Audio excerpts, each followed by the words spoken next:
Bonjour tout le monde, bienvenue de nouveau sur cette chaîne. Ça faisait très longtemps que j'avais pas publié de contenu. Aujourd'hui, vous le savez, je pense que vous l'avez vu avec les premières vidéos que j'ai publiées, on va parler de mon style d'horreur préféré, le film de zombies. Et avec, je dois le dire, pas une très bonne nouvelle, puisque le dernier film que j'aurais pu voir du coup au cinéma aura été pour moi une calamité, dans le sens où si vous cherchez absolument à perdre plus de 10 euros, à perdre 2 heures de votre vie et peut-être une demi-heure, trois quarts d'heure dans les transports en commun pour aller le voir au cinéma, Peninsula est idéal. Sincèrement, j'avais été un grand amoureux du premier de ce réalisateur du moins.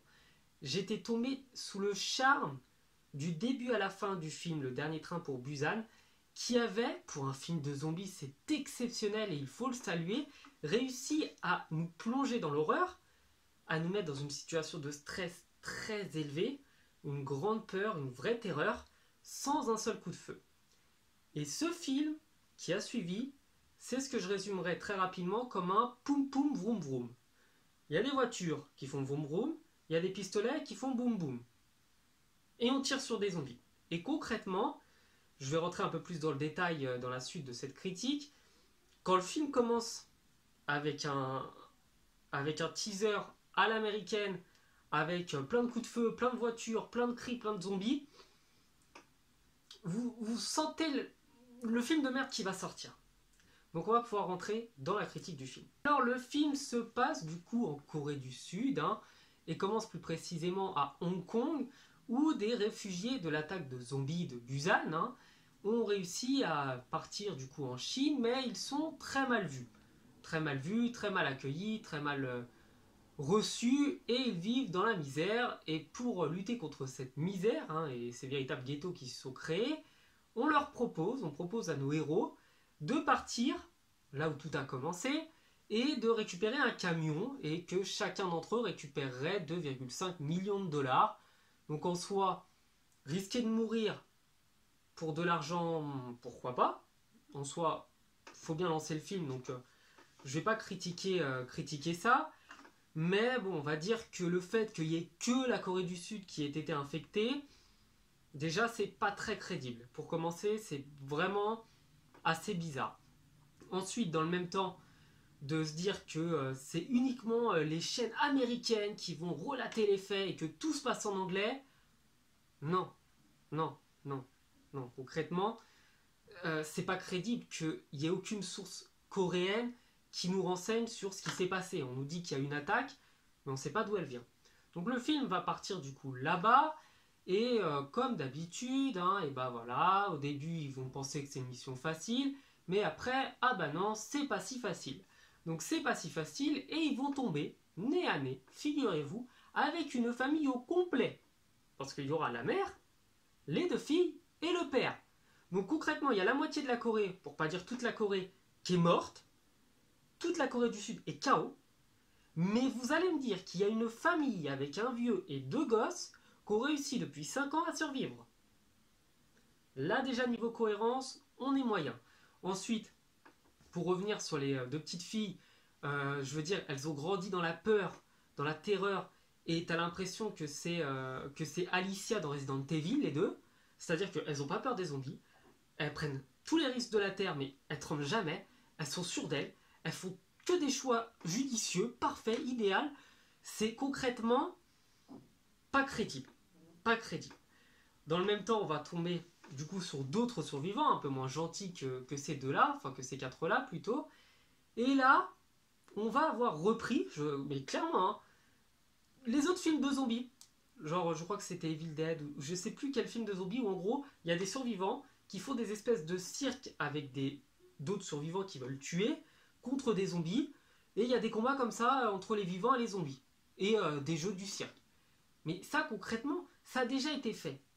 Donc, par pitié, quand vous réalisez un film de zombies, ne reprenez pas ce qui a déjà été fait. Ou si vous le reprenez, faites-le bien. Faites-le correctement.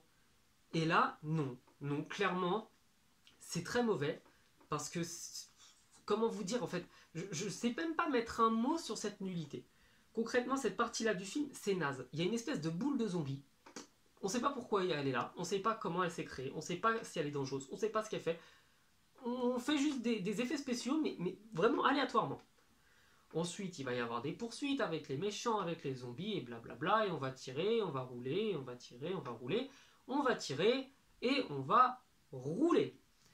Jusqu'à ce que le film se finisse. Voilà. Concrètement, je vous ai pas spoilé parce que je considère que c'est pas la peine de spoiler les films, mais sincèrement, le film a tout joué sur les effets spéciaux, parce que bon, il y a quand même des effets spéciaux qui sont pas trop mal, les zombies sont bien pour des zombies, c'est vraiment pas du nanar, mais dans le même temps, il y a des espèces de moments où on a l'impression que c'est dans un manga, un jeu vidéo, un truc un petit peu fait en 3D, c'est vraiment pas beau, alors que on a vu d'autres films de zombies, peut-être un peu moins abusifs sur les effets spéciaux, les bombes, les explosions, les machins comme ça, et c'était crédible, et c'était vraiment bon. Et concrètement, non, ce film-là ne va pas. Au final, j'ai vraiment pas accroché du tout. J'ai pas accroché au personnage, j'ai pas accroché aux gens, j'ai pas accroché à l'histoire. Parce que pour moi, tout me semblait pas crédible, tout me semblait trop blockbuster.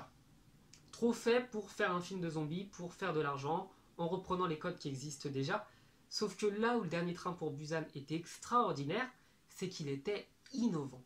Il inventait un nouveau style de film de zombies. Un film de zombies où vous allez avoir peur, mais où il ne va pas y avoir la dose d'hémoglobine. Et là, on a repris en fait tout ce qu'il ne fallait pas faire dans un film de zombies, et on l'a mis dedans. Et tout ce qui était bon du premier, l'effet de surprise, le lieu très confiné, en plus c'est la période, on l'a enlevé. Donc concrètement, des films de zombies comme ça, c'est poubelle. Je l'ai regardé parce que d'une, je suis un amoureux du film de zombies, parce que de deux, le premier avait été extraordinaire, et parce que de trois, on m'avait annoncé que c'était la suite. Sauf que non, non, ce n'est pas la suite. Parce que tout ce qui était bon dans le premier ne se retrouve pas dans le deuxième. Donc concrètement, ce film, je lui mettrais la note de allez, 5 sur 20 parce qu'il y a eu l'effort. Vous voyez, un petit peu comme dans un contrôle quand l'élève écrit son nom et son prénom et qu'on lui met des points pour ça. Bah là, le réalisateur a mis son nom et son prénom. Et c'est tout. Et concrètement, en plus de ça, on n'a pas d'infos sur les héros du premier. Et on n'a aucune information sur pourquoi il y a eu l'épidémie zombie, comment elle s'est déclenchée, d'où elle vient et pourquoi. On sait rien. Donc, on n'avance pas sur l'énigme de l'arrivée des zombies. On n'avance pas sur la vie des personnages d'avant. Et en plus, on reprend toutes les erreurs à ne pas faire des films de zombies et on enlève toutes les bonnes choses qui sont à faire. Concrètement, ce film est nul. Voilà. Je pense pas avoir besoin, Durandal aura fait une très bonne critique dessus de 20 minutes comme lui pour vous expliquer pourquoi c'est nul. Parce que je crois que le film part de lui-même en fait. Donc vous savez quoi, tentez de le retrouver, regardez-le, essayez de le regarder sur les plateformes légales de streaming s'il y est. Et au bout de 30 minutes, vous allez revenir sur ma critique et mettre un like. Voilà comment ça va se passer, concrètement. Donc voilà, je vous souhaite du coup de passer une bonne journée. J'essaierai de remettre un peu plus de contenu sur la chaîne. Là, je vais avoir un peu plus de temps avec le confinement, avec tout ça. Donc n'hésitez pas à suivre la chaîne, n'hésitez pas à me proposer des films, d'autres genres de films, d'autres genres de films, du cinéma, des vieux films, des séries, des trucs. Et du coup, je vous dis à la prochaine sur la chaîne. Ciao.